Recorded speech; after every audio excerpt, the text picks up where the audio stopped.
নওগাঁয় ওয়াজ করতে গেলাম, এক যুবক কয় হুজুর মহিলার ওয়াজ করবেন কে? হচ্ছে এই এলাকার মহিলারা স্বামীকে ধরে মারে। কমিটির লোকজন কিছুক্ষণ পরে এসে কয় হুজুর ওই যুবক কি বলে? আমি বলতেছি এই এলাকার লোকজন নাকি স্বামীকে ধরে মারে। করছে হুজুর সেই কথা বলতেছেন? ও আজ সকালবেলা বইয়ের হাতে মার কাছে। যেই নারী স্বামীকে ধরে পিটাইতে পারে এটা নারী না যায়নি, এটা দজ্জাল মহিলা। কথা কম, এটা জল্লাদের বউ হওয়ার উপযুক্ত। রাগ করতেছেন? বিরক্ত হয় না? আমার কথা শোনেন, খারাপ লাগতেছে নাকি? দোয়া করব। তাহলে কুরবানি করা মানে কি? বিলিয়ে দেয়া, বলঠন করা। বুঝছেন? অনেকে স্লিপ লেখে হুজুর কুরবানির গোস্ত কতদিন ফ্রিজে রেখা খাওয়া যায়? হুজুর এখন কি করবি? কয় এই কুরবানির গোস্ত পরের কুরবানি পর্যন্ত কান গোস্ত কালো হয়ে গেছে, কটকটির মতো শক্ত আছে, তাও খাচ্ছে, তাও মানুষও দেয় না। এরকম কুরবানি দেতা নাই। আল্লাহর হস্তে ওই দিন একটা মনটা নরম কইরেন, করে আশেপাশে গরিব দুঃখী দিয়া তারপরে খাবেন। আশেপাশে আপনি যে অঞ্চলে থাকেন, যে গ্রামে থাকেন, পুরো গ্রাম খুঁজবেন যে কার ঘরে পৌঁছেনি এখনো, এইভাবে দিয়ে আসবেন। ওই যে উপরে মালিক দেখতেছে না আসমানওয়ালা, খুশি হয়ে যায়। কথা কম। সারাদিন ওই গরিব মানুষ মশলা বাইটা অপেক্ষায় থাকে।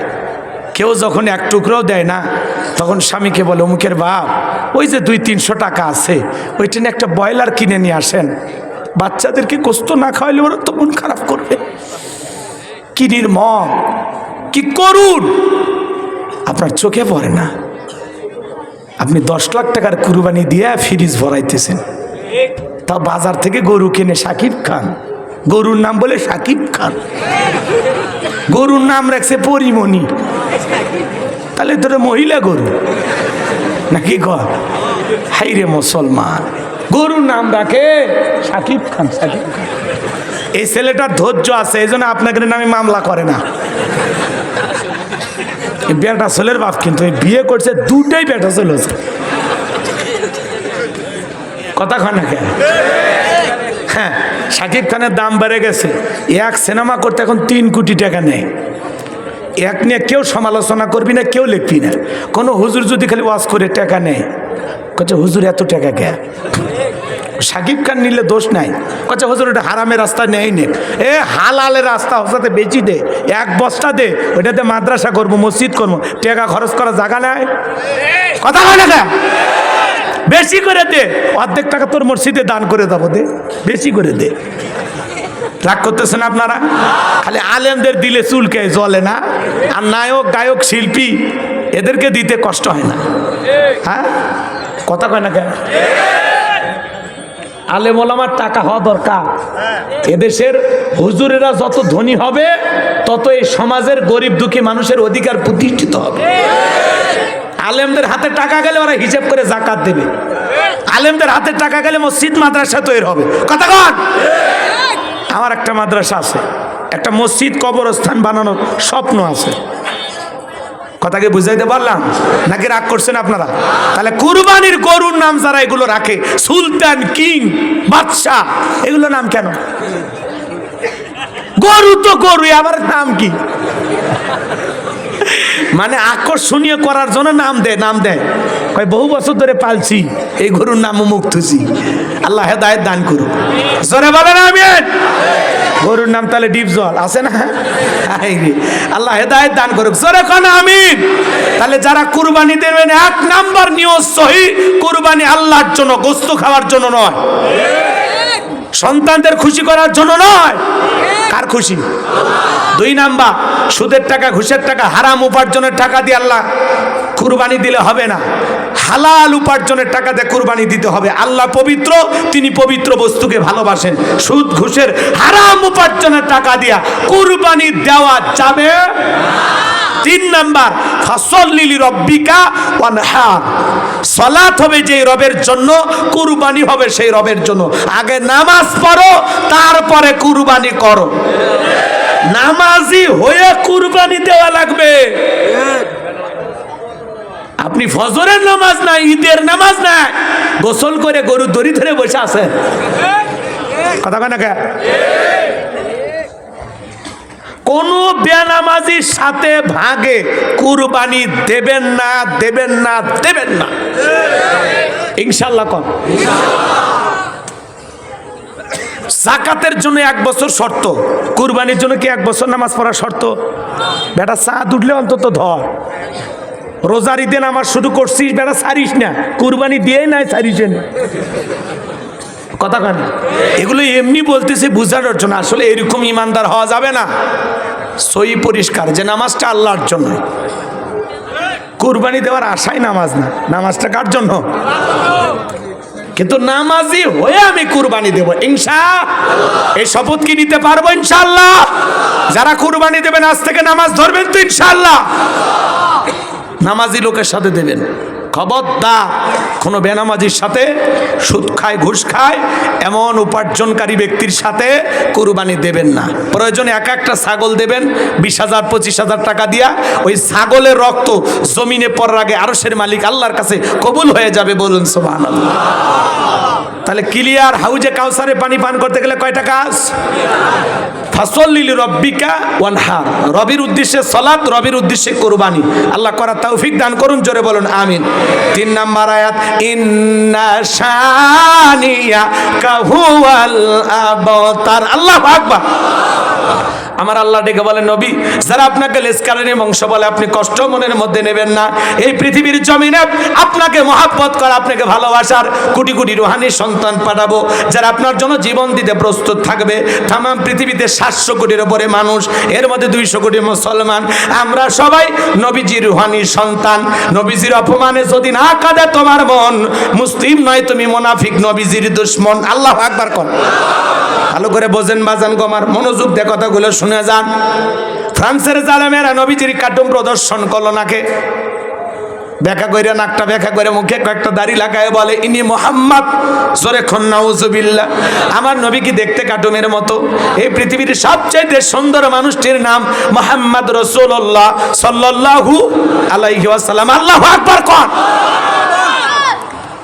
যে নবীর চরিত্রের সার্টিফিকেট আল্লাহ দিয়ে বলেন ওয়া ইন্নাকা লাআলা খুলুকিন আযীম, নবী গো আপনি হলেন পূত পবিত্র মহান চরিত্রের অধিকারী। আযীম আরবিতে এমন একটি শব্দ যার গভীরতা মাপা যায় না। আমার ভাইয়েরা, যে নবী 63 বছরের জিন্দেগিতে একটি মিথ্যা কথা বলেননি। আল্লাহু আকবার বলেন। এমন বিশ্ব রেকর্ড পৃথিবীর আর কোন নেতার আছে? জীবনে কখনো তুমি মিথ্যে বলনি, তাই তো তোমায় পেতে কাঁদে এই ধরনী। 63 বছরের জিন্দেগিতে একটি মিথ্যা কথা বলেনি মুহাম্মদ সাল্লাল্লাহু আলাইহি ওয়াসাল্লাম। আল্লাহু আকবার বলেন। সেই নবীকে গালি দিয়েছিল ওলীদ বিন মুগীরা, অকাত্য ভাষায় নবীকে গালি দেয়। আল্লাহ আয়াত নাযিল করে বলেন উতুল্লিম বাদা যালিকা জানিম, নবী গো এই ওলীদ বিন মুগীরা হলো পিতৃ পরিচয়হীন যার সন্তান, এর জন্মের ঠিক নাই। ওলীদ বিন মুগীরা বলে নবী এত বড় কথা, আমি বাড়িতে যাই। ছেলেটা বৈধ না অবৈধ জানে কে? ফ্যাক্টরি মালিক, তার মানে তার মা। তার মাইলাম ছিল ঝর্ণা। যা বলে মা করবি না কোনো তাল বাহানা। নবী মুহাম্মদ সাল্লাল্লাহু আলাইহি সাল্লাম আমাকে বলেছেন উতুল্লিম বাদা যালিকা জানিম, আমি নাকি পিতৃ পরিচয়হীন যার সন্তান, আমার নাকি জন্মের ঠিক নাই। ওলীদ বিন মুগীরার মা মনে মনে ভাবে গোপন তত্ত্ব নবী জানলো কেমনে? নবী তো জানতেন না, নবীকে জানিয়ে দিয়েছেন তিনি কে। এবার ওলীদ বিন মুগীরার মা বলতেছে বাবা রে মিথ্যা বইলে লাভ নাই, আমার বয়স হয়ে গেছে, এক পা কবরে চলে গেছে, মিথ্যা বইলে লাভ কি? তবে শোন, তোর বাবা ব্যবসা বাণিজ্যের কাজে এতটাই ব্যস্ত থাকতো, তোর বাবা ব্যবসা চেনে, টাকা চেনে, কিন্তু তোর মায়ের মন বোঝে না, সে যেখানেও আসে না, কিছু ভালো লাগে না। এবার আসুক, তারে আমি মজা দেখাবো। দেখবেন ভাইয়েরা যখন বিদেশে যায়, এলাকার দুষ্ট জেবরদার আছে, ভাবির দুয়ারে যা স্লোগান দেয়, ভাবি ভাইয়া তোমার বর, আমি যে দেবর, ভেবে দেখো ভাবি কার কত দাবি, ভাই গেছে মালয়েশিয়ায়, আমি তো দেশে আসি। সুযোগ পাইলে বলে ভাবি আপনার যে চেহারা দেখে মনে হয় না আপনি 2 বাচ্চার মা। আছে না? না এই এরকম ভাবি, ভাবির দরদি আছে না? না ভাবি তো ডিজিটাল ভাবি, মডার্ন ভাবি, এগুলো শুনে খুশি হয়। কথাকে বুঝতে পারছেন? ভাবির যদি নেককার আল্লাহওয়ালা হইতো, ভাবির অন্তরে যদি কোরআনের ভয়, কোরআনের জ্ঞান থাকতো, আল্লাহর ভয় থাকতো, দেখে বলতো কুল্লিল মুমিনিনা গুদ্দুনা মিন আবসারিহিম।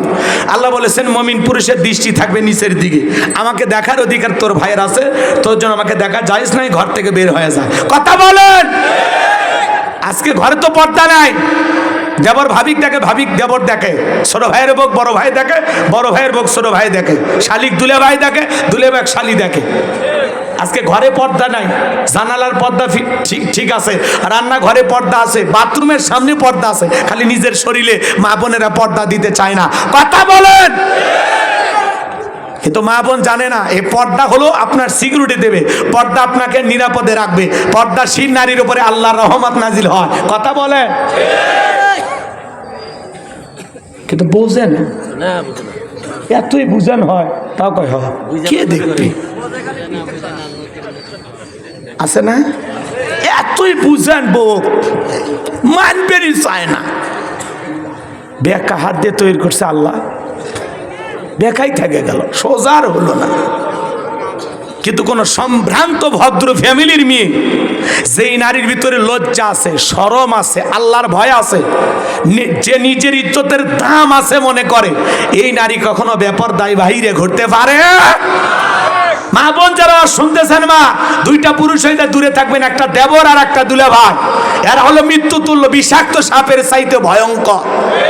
অন্য পুরুষের সামনে যতটা পর্দা করেন, এই দুই পুরুষের সামনে আরো বেশি করে পর্দা করবেন। কথা কয় না, রাগ করছে। আজকে বর্তমান মানুষক নষ্ট করার এক নাম্বার অস্ত্রের নাম হলো এই মোবাইল। কথা কয় না, কথা কয় না। এই মোবাইলের ওজন কম, কিন্তু মোবাইলের মাধ্যমে পাপের ওজনটা অনেক বেশি। কথা বলেন। নারী পুরুষ যুবক যুবতী সবাই এখন মোবাইলে আসক্ত। মোবাইল ছাড়া জীবন চলে না। অনলাইনে জুয়া খেলে, জুয়া খেলে নিঃস্ব হয়ে যায়। ফ্রি ফায়ার, পাবজি গেম আছে না নাই? আবার রাতের বেলায় একটা দুইটার দিকে জানালা দরজা লাগাইয়া মোবাইলে উল্টাপাল্টা ভিডিও, সেই ভিডিও আছে না নাই? আছে না? আমি কি এক লাইন বলবো? রাগ করবেন না। দেশে মোবাইল আইছে, চিঠি বন্ধ হইয়াছে, দিওয়ানা বানাইছে, পোলা মাইয়ার মনের কথা ভাসে বাতাসে। ও দেখো পোলা ফানের মন বাদা ফেসবুকে এখন, মোবাইলে চ্যাটিং কইরা কাটাই সারাক্ষণ। এই মোবাইল পাইয়া দেখো মদনের মাইয়া, এই মোবাইল পাইয়া দেখো রমজানের মাইয়া। আছে আছে, রাগ করবেন না। এলাকায় বা রমজান থাকলে যান খেবেন না। এই মোবাইল পাইয়া দেখো মদনের মাইয়া কি কাণ্ড ঘটাইছে, স্বামী সংসার রাইখা নাকি পালাইয়া গেছে, স্বামী সন্তান রাইখা নাকি পলাইয়া গেছে। দুই বাচ্চার মা, চার বাচ্চার মা পরকীয়া প্রেম কইরা আর একটা ছেলের হাত ধরে পালিয়ে যায়।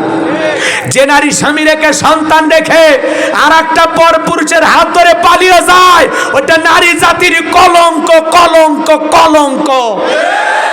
কেমনে পারলি মা, ও বোন, কেমনে পারলি বাচ্চা রেখা, সন্তান রেখা আর একটা পর পুরুষের হাত ধরতে? কেমনে পারলি? কথা কয় না কেন? যে সমস্ত নারীরা বিয়ের পরে স্বামীকে ভালো লাগে না, আমি গোলাম রব্বানির পরিষ্কার একটা কথা কান খুলে শুনে যান। স্বামী ভালো না লাগলে, পরিবর্তন করার ইচ্ছে থাকলে বাচ্চা হওয়ার আগেই, সন্তান হওয়ার আগেই স্বামী পাল্টায় ফেলবা। ভাল লাগিচ্ছে না, যা অন্য জায়গায় চলে যা, খুঁজে দেখ দুনিয়াতে কত ভালো পুরুষ জোটে। কিন্তু দুই তিনটা বাচ্চা রেখে চলে যাবেন। আপনি তো আর একটা স্বামী পাইলেন, আপনার বউ আর একটা স্ত্রী পাইল, কিন্তু এই বাচ্চাদের মা বাবার ভালোবাসা কে দিবে? এদের দায়িত্ব নেবে কে? এরা তো সাগরে ভাসবে। কথা কন, বাচ্চাদের কথা ভাবলি না? কথা বলেন। একটা নারী 12 বছর, 16 বছর, 18 বছর সংসার করার পরেও যদি পরকীয়া, পরপুরুষে আসক্ত হয়, অন্য ছেলেকে ভালো লাগে, আর এটা যদি তার স্বামী জানতে পারে, ওই স্বামীটা জ্যান্ত লাশ হয়ে যায়। দুনিয়া তার কাছে ভালো লাগে না, যে কারে ভালোবাসলাম, কার সাথে ঘর করলাম, আমার বিবি পরপুরুষে আসক্ত। কথা কন। কয় হুজুর স্বামী খারাপ, স্বামীর কথা তিতা লাগে। ও মা, স্বামীর কথা তিতা লাগে, তিতা খাও, রোগ সারবে। পরপুরুষের কথা মিষ্টি লাগে, বেশি মিষ্টি খুঁজো না, ডায়াবেটিস বাড়বে। 2 দিন মিষ্টি কথা পরপুরুষ বলতেই পারে, ওর সাথে 6 মাস 1 বছর সংসার করো, এমন জায়গায় পিটাবে ডাক্তারকে বলতেও পারবি না। কথা বল না। স্বামী খারাপ, তোমার স্বামী কি ফিরাউনের চেয়েও খারাপ? কথা বল না। স্বামী খারাপ হুজুর, স্বামী খারাপ। 71 সাল থেকে আজ পর্যন্ত কয়বার বিয়ে হয়েছে, কয়টা স্বামী পাল্টাইছো? স্বামী খারাপ না। পুরুষ মানুষ এরকমই, কখনো টক, কখনো ঝাল, কখনো মিষ্টি। যে স্বামী থাপ্পড় মারবে, রাতের বেলা ও বুকে জড়ায় আদর করবে। কথা বল। একটু মানবী না হইলে ভালোবাসা বাড়ে না। কথা কয় না।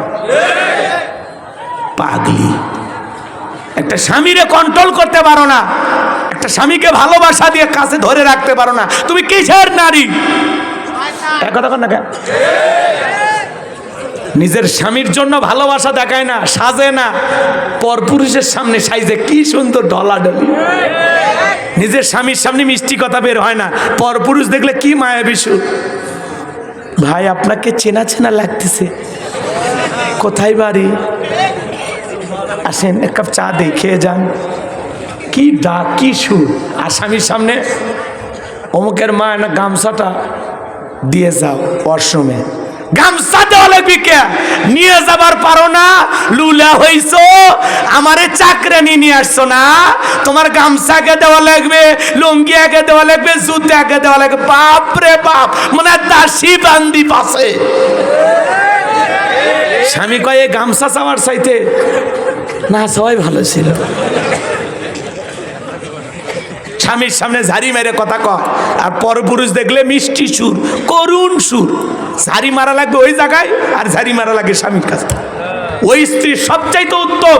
স্বামী রেগে গেলে যে স্ত্রী স্বামীর হাত ধরে বলে, যতক্ষণ না পর্যন্ত তুমি আমার উপরে খুশি না হইছো, ততক্ষণ আমি আজকে কোনো কিছু করব না, তোমারে খুশি করব, তারপরে দুনিয়ার কাজ। কথা কয় না। তুমি খুশি না হওয়া পর্যন্ত আজকে আমি ভাতও খাবো না। কথা কয় না কে? স্বামী খুশি হয়ে যাবে। এরকম পাগলি হওয়া লাগবে, স্বামীর জন্য পাগল হওয়া লাগবে, সাজুগুজু করা লাগবে স্বামীর জন্য। আর ওরা সাজে শ্বশুর বাড়িতে যাওয়ার জন্য, মার্কেটে যাওয়ার জন্য। কথা কন। বাড়িতে মানুষজন আসলে নতুন 3 পিস পরে, হ্যাঁ, আর স্বামীর সামনে রাতের বেলা ঘুমানোর সময় ওই সারাদিন কাজ কাম করছে, শরীর ঘেমে ঘুমে গেছে, ওই সেরা 3 পিস, পুরাতন 3 পিস। পাগলি আছে গুটি, হ্যাঁ। ওই তো বুঝতেছে না যে এই রাতের বেলায় স্বামীর জন্য নতুন পোশাক পরে, নতুন শাড়ি 3 পিস পইরা স্বামীর জন্য সেজে থাকা লাগবে। তিরমিজি শরীফের হাদিস, কোন স্ত্রী যদি রাতের বেলা স্বামীর জন্য সাজাগুজা করে, সাজতে যে সময়টা যায়, নফল নামাজ পড়লে যে সব, আল্লাহ তাআলা স্ত্রীর আমল নামায় সেই সব লিখে দেয়। তাহলে সাজা লাগবে স্বামীর জন্য। নারী শুধুমাত্র সাজবে স্বামীর জন্য। নবীর মেয়ে ফাতেমা একদিন সেই সাজছে, হাতে চুরি টুরি লাগাইয়া সুন্দর করে সাজছে। আল্লাহ রসুল দৌড়ে যায় চুরি খুলছে হাত থেকে, আর বলতেছে, মা এভাবে সাজা যাবে না, এখনো তোমার বিয়ে হয়নি, তবে তোমাকে আমি একদিন সাজায় দেব, যেদিন তোমার বিয়ে হবে সেদিন তুমি সাইজে স্বামীর ঘরে যাইবা, আর সেদিন শুধুমাত্র সাজবা স্বামীর জন্য। আল্লাহু আকবার বলেন। রসুল যখন হযরত আলীর সাথে তার মেয়ের বিয়ে দিলেন, শোনেন 2টা কথা বললেন। মা, 1 নাম্বার কথা, আলী কষ্ট পায় এমন কোন কাজ কোনো দিন তুমি করবা না। আল্লাহু আকবার কোন। কারে কইতেছে? মেয়েরে কইতেছে। মা, আলী কষ্ট পায় এমন কোন কাজ কোনোদিন করবা না। 2 নাম্বার, আলীর বিরুদ্ধে কোনো অভিযোগ মা কোনোদিন আমার কানে তুমি দিবা না। মুহাম্মদ সাল্লাল্লাহু আলাইহি সাল্লামকে যদি জীবন আদর্শ মেনে থাকে, মেয়ের বাবা যারা আছেন, মেয়েকে বিদায় দেওয়ার সময় দুইটা কথা বলবেন। ও মা, জামাই বাড়িতে যাচ্ছ মা, তোমার ব্যবহারে তোমার স্বামী যেন কোনোদিন কষ্ট না পায়। ও মা, জামাই বাড়িতে যাচ্ছ মা, আজ থেকে তোমার জামাইয়ের বিরুদ্ধে কোনো অভিযোগ আমার কানে যেন না আসে। বিশ্বাস করেন, দাম্পত্য জীবনে যত অশান্তি হোক, যত ঝামেলা হোক, ওই মেয়ে বাবার কাছে অভিযোগ দেওয়ার সাহস পাইতো না। আর এখনকার মা বাবার আপডেট, মা যা, কান্নাকাটি করতেছে, কান্দিস না মা, কান্দিস না, যাও তুমি যাও, স্বামীর ঘরে যাও। কোনো ঝামেলা হইলে আমরা কি মরছি? আমরা আসি না? স্বামীর সাথে কোনো ঝামেলা হইলে আগে আমারে কইবা, কোনো ঝামেলা হলে চলে আসবা। ওই স্বামী, তোর স্বামীরে বুঝাইয়া দেব ও কোন বংশে বিয়ে করছে, নারী নির্যাতনের মামলা দিয়া 14 গোষ্ঠী রেজাল্ট খারাপ। কথা কয় না? তাহলে মেয়ে তো আরো আশকারা পাবি। হ্যাঁ, রাগ করতেছেন আপনারা? তাহলে এই পরকীয়ার অভিশাপে সমাজে কমছে না বাড়ছে? অনেক রাত হয়েছে বাজান, আমার অনেক ইচ্ছে ছিল বলা। শুধু পরকের জন্য নারীকে দায়ী করলে হবে না, পুরুষও দায়ী। এক হাতে তালি বাজে না। এই ছেলে, তোমরাও দায়ী। তোমার স্ত্রীর সাথে পরকীয়া প্রেম করলে মানবা? কথা মানবেন না? তাহলে আপনি যার সাথে পরকীয়া প্রেম করেন ওইটা কি? ওইটা তো কারো না কারো স্ত্রী, কারো না কারো মেয়ে, কারো না কারো মা। এই একটা মেয়ের স্বামী আছে, তারপরে মেয়ের দিকে চোখ কেমনে যায়, কেমনে ভালো লাগে? তোর রুচি তো হিরো আলমের চেয়ে খারাপ। আল্লাহ যুবকদের হেদায়েত দান করুন। কত গরিব মেয়ে আছে, বিয়ে হয় না, যা বিয়ে কর, দায়িত্ব নিয়ে, আল্লাহ খুশি হবে। কত স্বামী পরিত্যক্তা বিধবা অসহায় নারী আছে, যাও বিয়ে করো, যাও, আল্লাহ খুশি হবে। এদিক ওদিক খোঁজো কেন? ধান্দায় থাকো না। আল্লাহ যুব সমাজকে হেদায়েত দান করো। অনেক কথা আছে। এরা যে টিকটকের নিশা, কথা কর না কেন? নারী পুরুষ সব টিকটকের পাগল আছে না? না, ওদের সে টিকটক আসিয়া সব গেল ভাসিয়া, সিদ্দিক সোরা নায়ক হইছে আইডি খুলিয়া, হিরো আলম নায়ক হইছে আইডি খুলিয়া। এই মোবাইলে হাই কি জাদু আছে ভাই, পোলাপান বুঝাছে, পড়ালেখা তুইলা রাখছে সপ্তম আকাশে। এখন আর পড়াশোনা ভালো লাগে না, কথা কন। তাহলে মা বোনদেরকে পর্দায় রাখবেন তো ইনশাআল্লাহ? আল্লাহ মা বোনদেরকে পর্দায় থাকার তৌফিক দান করেন। জোরে বলেন আমিন। আমার ভাইয়েরা, লম্বা আমি করতে চাচ্ছি না বাজান। এইবার ওয়ালিদ বিন মুগীরার মা বলতেছে, বাবা তোর বাবা এতটাই ব্যস্ত থাকতো, আমার যৌবনের সোনালী দিনগুলো চলে যায়, তোর বাবা আমার কাছে আসে না, ব্যবসার কাজে দূরে থাকতো। বাড়ির আশেপাশে তোর চাচা গরু করতেছিল, তার দিয়ে ভালোবাসা বিনিময় করেছিলাম, তার ফলে তোর জন্ম হয়েছে। নবী যে তথ্য দিয়েছে 100% সত্য। তোর বাপ তোকে জন্ম দেয় নাই, তোরে জন্ম দিয়েছে তোর চাচাই। পরিষ্কারভাবে ঢাকার মুসলমানেরা জেনে নেন, শুনে নেন, নবীকে গালি দিবে যারা, অবৈধ যারা সন্তান তারা। তুমি আমারে গালি দাও, মাইনে নাও, আমার বাপকে গালি দাও, মাইনে নেব, আমার দলকে গালি দাও, মাইনে নেব, কিন্তু নবী হলেন আমাদের কলিজার টুকরা নবী। নবী কেন যদি কেউ কুরুচিপূর্ণ মন্তব্য করে, বাজে ভাষায় গালি দেয়, আম্মা জান আয়েশাকে গালি দেয়, আল্লাহকে কটাক্ষ করে গালি দেয়, ওই নাস্তিক বেঈমানকে ধইরা আর বুকের উপরে চইরা জিহ্বা টান দিয়ে ছিঁড়ে কুকুরকে খাওয়ায় দেব। নবীজির অপমান মেনে নেওয়া হবে না। নবীর জন্য কারা কারা জীবন দিতে প্রস্তুত, হাত তুলে দেখান। লিল্লাহি তাকবীর। বিশ্ব নবীর অপমান সইবে না রে মুসলমান, বিশ্ব নবীর অপমান, বিশ্ব নবীর অপমান। লিল্লাহি তাকবীর। আপনার আল্লাহ পাক আমাদের সবাইকে নবীর জন্য জীবন দেওয়ার মতো এরকম মন মানসিকতা দান করুন। আগামীতে যারাই ক্ষমতায় আসুক, আমরা একটা সিদ্ধান্ত নেব। এই যে মাঝে মাঝে আল্লাহকে গালি দেয়, এই যে আউল বাউল, ওই যে আবুল বাউল সরকার নাই, আবুল হোসেন সরকার, আর জিব্বা কাটা দরকার। ও আল্লাহরে গালি দেয়, কয় আল্লাহ কি কয় না কয়, আল্লাহর কথার আগা মাথা বুঝি না। বুঝবি কেমনে? গাঁজা খাইয়া গান গাস, কেমনে বুঝবি? আল্লাহরে বুঝতে গেলে তোর মাথা ঠিক থাকা লাগবে, কথা কন। এজন্য সিদ্ধান্ত নেব আমরা আগামীতে, বাংলাদেশে কেউ যদি আল্লাহকে কটাক্ষ করে গালি দেয়, নবীকে কটাক্ষ করে গালি দেয়, নবীর বিরুদ্ধে কুরুচিপূর্ণ মন্তব্য করে, বাজে ভাষায় আম্মা জান আয়েশাকে গালি দেয়, ওই সমস্ত নাস্তিক বেঈমানদের ফাঁসি কার্যকর করা লাগবে। যারা কোরআনে লাথি মারবে ওর পা কেটে ফেলে দেওয়া লাগবে। যে হাত দিয়ে কোরআনের পাতা ছিঁড়বে ওই হাত কেটে ঝুলে দেওয়া লাগবে। এরকম সিদ্ধান্ত আমরা আগামীতে নিতে বাধ্য করব ইনশাআল্লাহ। আল্লাহ বক্তা শ্রোতার সবাইকে সূরা কাউসারের উপরে আমল করা তৌফিক দান করুন। ওয়া আখিরি দাওয়ানা আনিল হামদুলিল্লাহি রাব্বিল আলামিন। অনেকে তো অনেক কথা বলেছেন, আর তো বলার মতো কিছু নাই। আলহামদুলিল্লাহ শেষ হয়ে গেছে তো।